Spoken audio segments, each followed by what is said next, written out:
আমাদের দেশের আরেকজন ইসলামী স্কলার শেখ আহমদুল্লাহ কি বলেন, উনি একজন যোগ্য মানুষ, দক্ষ মানুষ, ভালো মানুষ। ওনার খেদমত আস-সুন্নাহ ফাউন্ডেশন প্রতিটা দুর্যোগপূর্ণ অবস্থায়, প্রতিকূল অবস্থায় উনি মানবতার পাশে, মাজলুম জনতার পাশে সব সময় ছিলেন, আছেন এবং থাকারও প্রতিজ্ঞা ব্যক্ত করেন। মূলত ছাত্ররা ওনাকেই প্রস্তাব করেছিলেন। উনি বলেছেন এত বড় দায়িত্ব আমি পারবো না। উনি আবার বলেছেন, প্রস্তাব দিয়েছেন আফামা খালিদ হাসানের ব্যাপারে।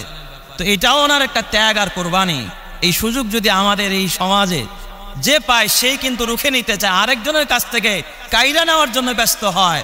আর আলেম ওলামাদের বৈশিষ্ট্য এটা যে আমি পেয়েছি, আমার দরকার নেই, আমার আরেক ভাইকে দাও। এটা বদরের ইতিহাস, খন্দকের ইতিহাস। আমি পানির জন্য মরে যাব, আমার আরেক ভাইকে পানি দাও।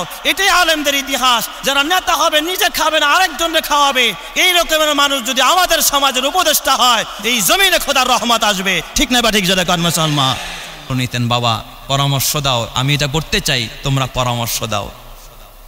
কিন্তু মাঝে মাঝে হযরত ওমর ফারুক রাদিয়াল্লাহু তাআলা আনহু একজন কিশোরকে ডাকতেন।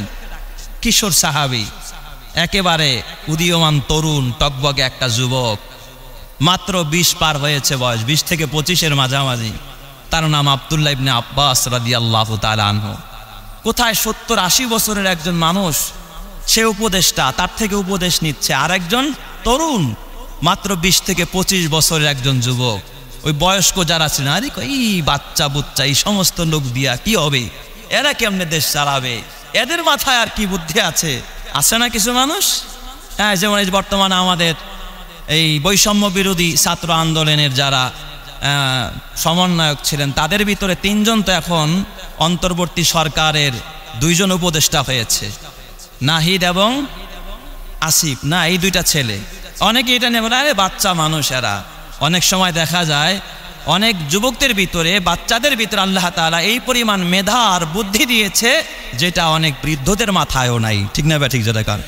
তো হযরত ওমর রাদিয়াল্লাহু তাআলা আনহুর দরবারে যখন ওই কিশোর আব্দুল্লাহ ইবনে আব্বাস, অল্প বয়সের মানুষ, তখন বাকিরা সমালোচনা করতো যে ওমর ফারুকের মতো মানুষ, সে আমাদেরকে বুড়াদেরকে ডাকে, এটা ঠিক আছে, কিন্তু এই বাচ্চাটাকে ডাকে, কিশোরটাকে ডাকে, এর মাথায় আর কি বুদ্ধি, এর ডাকার কি দরকার আছে?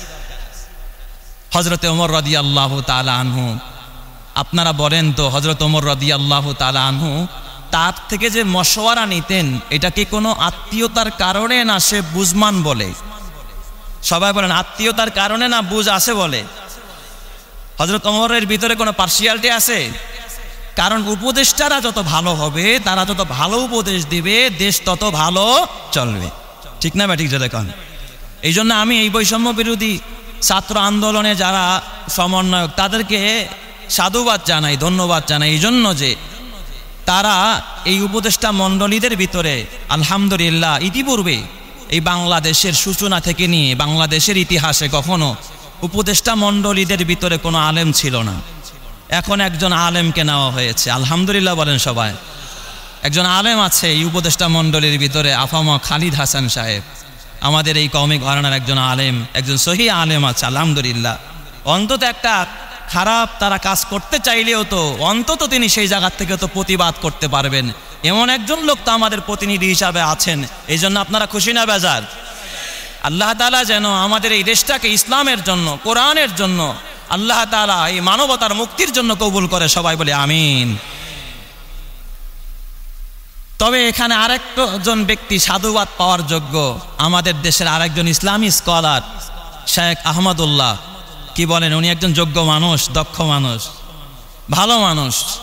ওনার খেদমত আস-সুন্নাহ ফাউন্ডেশন প্রতিটা দুর্যোগপূর্ণ অবস্থায়, প্রতিকূল অবস্থায় উনি মানবতার পাশে, মাজলুম জনতার পাশে সব সময় ছিলেন, আছেন এবং থাকারও প্রতিজ্ঞা ব্যক্ত করেন। মূলত ছাত্ররা ওনাকেই প্রস্তাব করেছিলেন। উনি বলেছেন এত বড় দায়িত্ব আমি পারবো না। উনি আবার বলেছেন, প্রস্তাব দিয়েছেন আফামা খালিদ হাসানের ব্যাপারে। তো এটাও ওনার একটা ত্যাগ আর কোরবানি। এই সুযোগ যদি আমাদের এই সমাজে যে পায় সেই কিন্তু রুখে নিতে চায়, আরেকজনের কাছ থেকে কাইরা নেওয়ার জন্য ব্যস্ত হয়। আর আলেম ওলামাদের বৈশিষ্ট্য এটা যে আমি পেয়েছি, আমার দরকার নেই, আমার আরেক ভাইকে দাও। এটা বদরের ইতিহাস, খন্দকের ইতিহাস, আমি পানির জন্য মরে যাব, আমার আরেক ভাইকে পানি দাও। এটাই আলেমদের ইতিহাস। যারা নেতা হবে নিজে খাবে না, আরেকজনকে খাওয়াবে। এই রকমের মানুষ যদি আমাদের সমাজের উপদেষ্টা হয়, এই জমিনে খোদার রহমত আসবে। ঠিক না বা ঠিক? যারা কর্ম মুসলমান, এই জন্য আমরা খুশি না বেজার? আল্লাহ তাআলা তাদের বুদ্ধিমত্তার ভিতরে আরো বিচক্ষণতার ভিতরে আরো বরকত দান করে, দেশটা যেন উন্নয়নের দিকে, জনগণের ভালো হয়, ইসলামের কল্যাণ হয়, মুসলমানদের কল্যাণ হয়। আল্লাহ তাআলা সেই তৌফিক দান করেন। সবাই বলে আমিন। তো সমালোচনা শুরু হয়েছে যে ওমরের দরবারে একটা অল্প বয়সের বাচ্চা আব্দুল্লাহ ইবনে আব্বাস, এই আব্দুল্লাহ ইবনে আব্বাস কিন্তু নবীজির আপন চাচাতো ভাই, যিনি আব্বাস রাদিয়াল্লাহু তাআলা আনহুর ছেলে। এই আব্বাস কেমন বুদ্ধিমান একটু বলি। তখন আব্বাস রাদিয়াল্লাহু তাআলা আনহু 6 কি 7 বছরের বাচ্চা। নবীজি একদিন ইস্তেনজাখানায় ঢুকছে। বলেন 6-7 বছরের বাচ্চা কি বুঝমান না অবুঝ শিশু? কথা বলেন, অবুঝ শিশু। নবীজির আপন চাচাতো ভাই আব্বাস রাদিয়াল্লাহু তাআলা আনহুর ছেলে হযরত আব্দুল্লাহ ইবনে আব্বাস। নবীজি ইস্তেনজাখানায় ঢুকছে। তো নবীজি ইস্তেনজা থেকে বের হয়ে দেখতেছে তার ইস্তেনজাখানার সামনে একটা লোটা, একটা মস্কের ভিতরে কে যেন পানি এনে রেখে দিয়েছে। মরুভূমি, পানির কোনো ব্যবস্থা নাই। নবীজি বের হয়ে জিজ্ঞাসা করতেছে, আরে এখানে পানি কে রাখলো? কাউরে দেখি না। তার এক সাহাবী বলতেছে, ওই যে আপনার চাচাতো ভাই, ওই যে ছোকরা, ওই যে একটা খোকা দূর থেকে তাকায় তাকায় হাসতেছে। ভাইয়া বাথরুম থেকে বের হবে, টয়লেট সারবে, ওযু বানাবে, আপনার ওযুর জন্য সে দূর থেকে পেটে বাজায়া বাজায় নিজে ভিজে গেছে, এরপরে এই দরজার সামনে না আপনার জন্য পানির ব্যবস্থা করে দিস। সুবহানাল্লাহ। নবীজির হৃদয়টা এত বড় হয়ে গেছে। তাড়াতাড়ি আব্দুল্লাহ ইবনে আব্বাসকে কাছে ডাকলেন আর দোয়া করলেন, আল্লাহুম্মা ফাক্কিহু ফিদ্দীন ওয়া আল্লিমহু তাওয়িল। আল্লাহ তুমি তার দ্বীনের বুঝ দাও এবং তাকে দ্বীনের জ্ঞান দাও। এই জন্য আব্দুল্লাহ ইবনে আব্বাস অতীত এবং বর্তমানে এবং ভবিষ্যতে তার থেকে বড় কোনো মুফাসসির এই জমিনের মধ্যে আর কেউ আসবে না। সুবহানাল্লাহ। নবীর দোয়ার বরকত। অল্প বয়সের মানুষ, ওমর রাদিয়াল্লাহু তাআলা আনহুর উপদেষ্টা। ওমর কি সাধারণ মানুষ? তিনি প্রেসিডেন্ট, তাকে উপদেশ দেয়।